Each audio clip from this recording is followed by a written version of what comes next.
Right into our post race for today's 40th annual GoBowling.com 400 NASCAR Sprint Cup Series race here at Pocono Raceway. Our race runner-up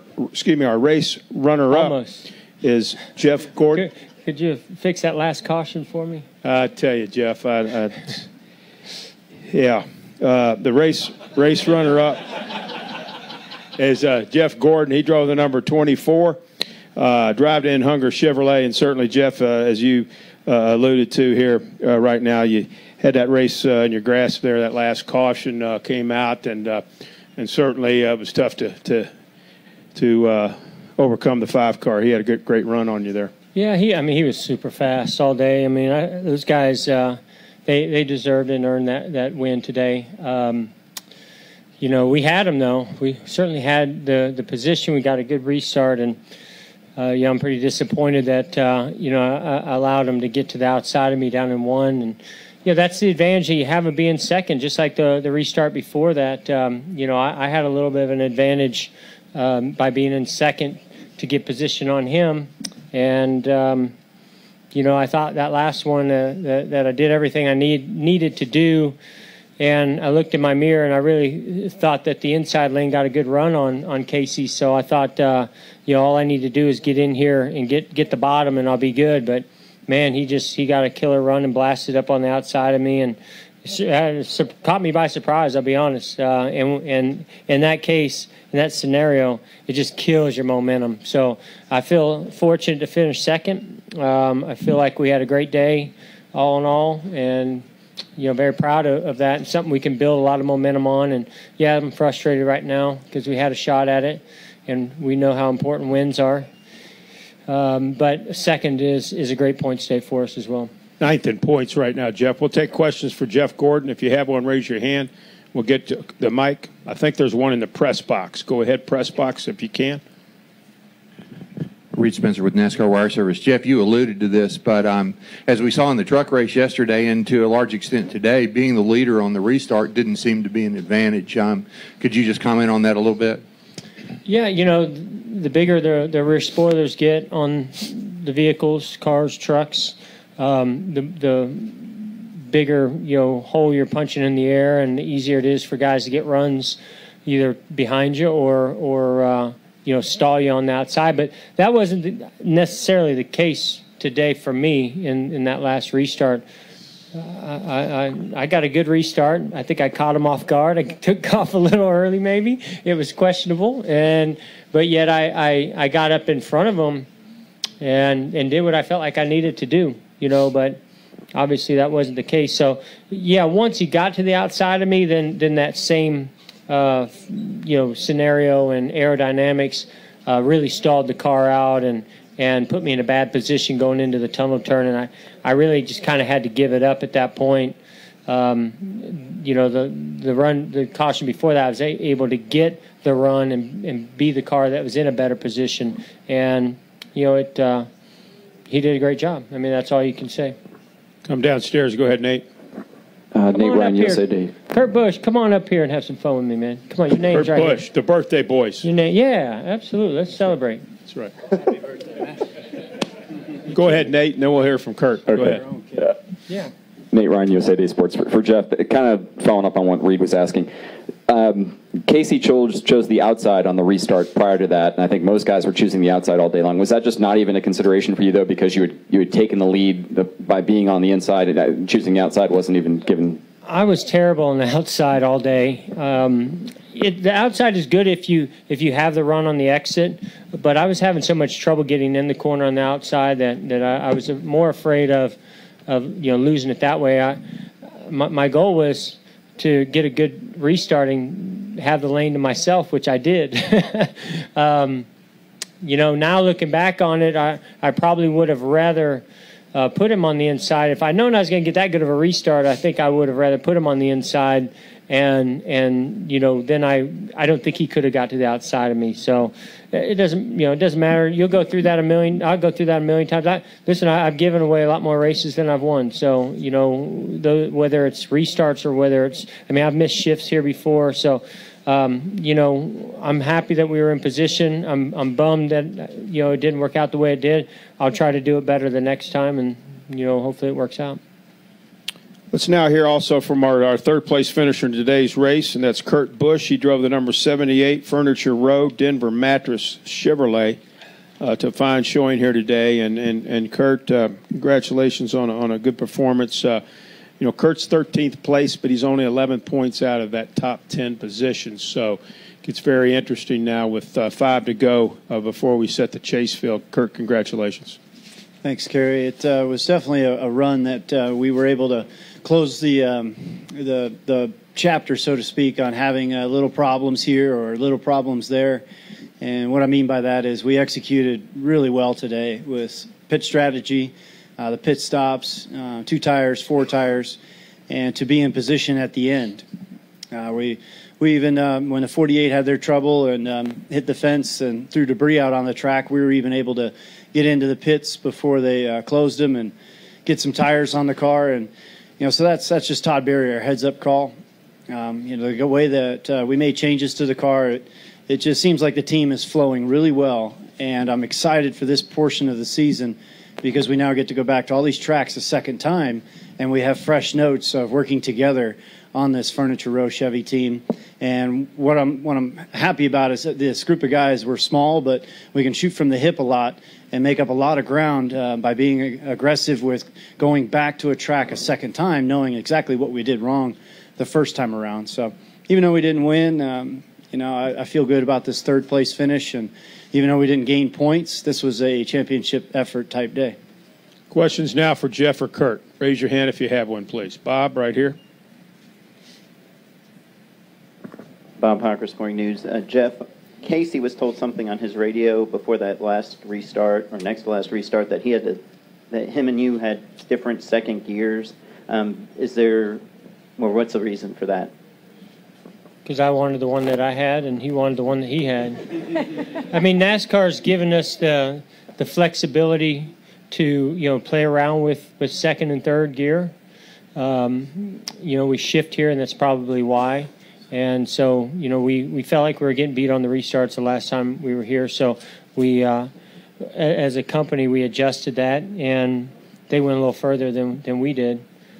I think it helped me, but when you get that good start, you gotta make the most of it. And that's where I feel like I let the ball drop there. But yeah, we did have a little bit different, and we knew that going in. And I mean, he was having pretty decent restarts, all day long. Go ahead, Chuck, to the They're far. Very, very minor. I mean, we're talking little, tiny bits of difference. Far right here, Chuck. Kurt, how critical was that last pit stop? And you did fight back from that, but did that play out in the end result or whatever? Yeah, it felt like our last pit stop wasn't, it wasn't great, and maybe it was a little less than average. And so it put us behind the 24 and the 39. And I was trying to hustle as much as I could on those fresh tires to get in front of those guys, and it didn't materialize. And so when you're pushing hard early and then you get stuck behind guys, it just adds to some of the ill handling of the car. And so, yeah, I mean, this is a game where you have to be perfect. And, getting on and off pit road is my duty, and the time that we spend in the box is the pit crews. And we win as a team, and we finish third as a team. So you did your part. I think. Far left, Ryan McGee, go ahead. Ryan McGee is fan, and this is for Jeff and Kurt, for you guys. We talked on Friday about the inconsistency with all the guys that are in this fight to get into the chase. At this point, it's not a win, but just putting together a couple of good finishes in a row, doing that for a few weeks, do you think that's going to be enough to make up the difference? Because everybody just can't seem to get it together for more than a couple weeks in a row. Well, for us, I mean, I feel like we've pulled together some decent finishes, but it hasn't been pretty. Today was an impressive, run for us internally. Just well executed, like Kurt was saying, good stops. Everything just kind of went our way, and it's too competitive. The cars are too tight, in how they're built, how they perform, and everybody's too good on pit road, and the drivers, the crew chiefs, and so you got to execute well. And I feel like we've been fortunate to get some of the top 10s that we've gotten here recently, and today I feel like we finally actually went out and earned that one. You know, and to follow up, I feel like we've been fast every week when we unload in practice, and we qualify well, and we start the race decent, and we're just not closing the door. And today was one of those finishes where we closed the door, and it just gets me so excited to know that an area that we're weak in, we need to polish up on it and fix it. And the only way that we're going to make the chase is to fix that weak area. And the way that you run consistent, even though like Jeff finished second today and Biffle finished top 10, you know, Truex I think was struggling today, came back, finished 15th. This is a competitive group. You know, the top seven guys I would say are locked in. Kane probably moved himself into a pretty good spot with 2 wins now.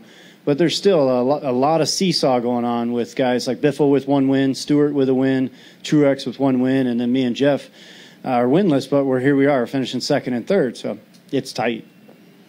Go ahead, young lady. Candace Smith, drafting the circuits. Gentlemen, for both of you, first of all, your top 5 this race is all Chevrolet. So I want to talk about your confidence in that manufacturer, but also with Watkins Glen coming up. You talk about a lot of these tracks you'll come back to for a second race, but Watkins Glen is a one-off. It's the second road course, but it is, you know, just this one race coming up. You're both excellent road course races. Obviously, Jeff, you've got several wins. Kurt, not at the Glen, but you have a win. You're a strong road course racer. How much effort are you putting into that race? I know they're all important, but the notebook is looking for those second visits to the other tracks, but talk to me about Watkins Glen. Yeah, I mean, you approach Watkins Glen like every track. You know, it's a track that you have to go perform well at. I think the competition has gotten so much stronger at the road courses than it used to be. So, you know, where I used to go to the road courses feeling confident that we were going to gain points and have a shot at winning. These days, I got to fight hard to get a top 10. But I feel good about our road course program this year. We finished good at Sonoma. Felt like we learned a lot at the end of the second half of the race at Watkins Glen last year. We kind of more did a test more for Watkins Glen than we did for Sonoma prior to Sonoma. So I'm hoping that pays off. But I'm looking forward to the Glen. This stretch of races that are coming up, I think it's one of the reasons we made the chase last year. They're just good tracks for us. And if we can start to put the execution together with the performance, I feel like we have a shot at staying in the top 10. You always want those wins, as Kurt was alluding to, because you don't want to see yourself just squeak outside the top 10 and then not have the wins. So we're going to be on the closer we get to Richmond, the more aggressive we get. But I also think consistent top 5s would do it. That would, I think, get us in. But that's a lot to ask for. But I think the Glen is a race that we can perform well at. Yeah, for us, we actually went and used one of our NASCAR tests at Watkins Glen, and I'm glad we did. I feel like there's tracks that I'm good on, and then I feel like there's tracks that I struggle on. And when we went there, we opened up Pandora's box with some braking things. Braking issues, brakes, and so we were able to master that by the end, and I feel very confident now heading back there, not to just have speed in qualifying, but to have speed throughout the race. So it's an important race. I mean, Sonoma is on the calendar in June, and the middle of August is much more important. Go ahead, front row, Scott. Scott Walsh from the Scranton Times-Tribune. Kurt, I saw you guys looking at the replay. Can you talk about the last restart? Because it seemed like maybe Casey got a little bit of a slower start, or Jeff got a really good one, and maybe you kind of gave Casey a little bit of a push there. Yeah, man. Yeah, I was waiting to get out of here before Jeff saw that.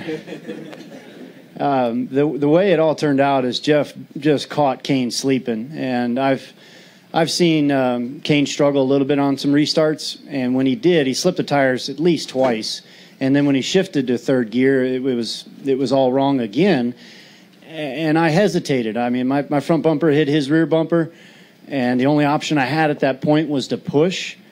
And I could have went 4 wide or 5 wide. I mean, the 88 got to my inside, and at that moment, I was just hoping for the best. And then who knew Kane was going to squeak out and get alongside the 24 and beat him down into turn 2. So, I mean, the only option I had was to push him at that point. And it's just the way that things fall. It wasn't premeditated, it wasn't planned. Gordon went from winning to finishing second, and Kane went from finishing second up to winning. And my car might have had something to do with the draft on the outside lane.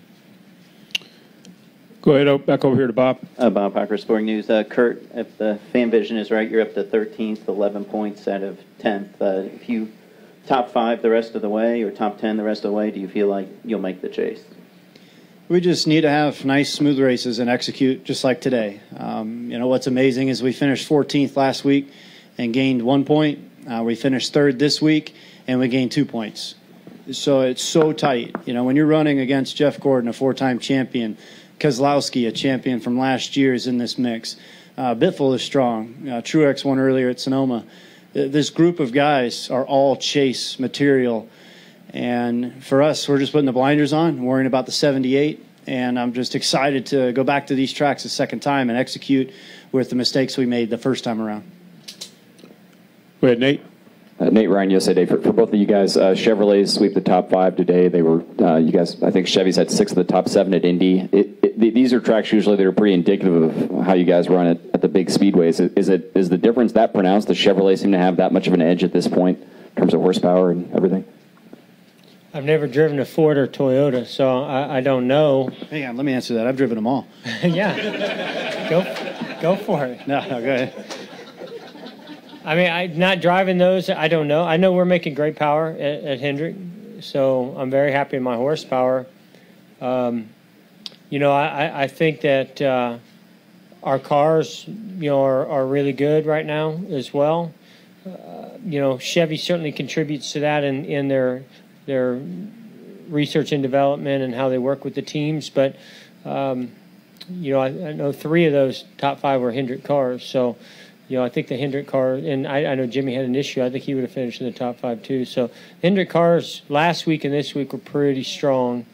But, honestly, I give Kurt a lot of credit because those guys ran so well earlier in the year at some of these bigger tracks, doing some things that our spies out there, capture.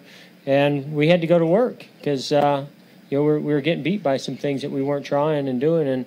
And we went to work, and I think we've made some gains. And when I saw the group of Hendrick cars up front, it's that sheer torque that they have on corner exit.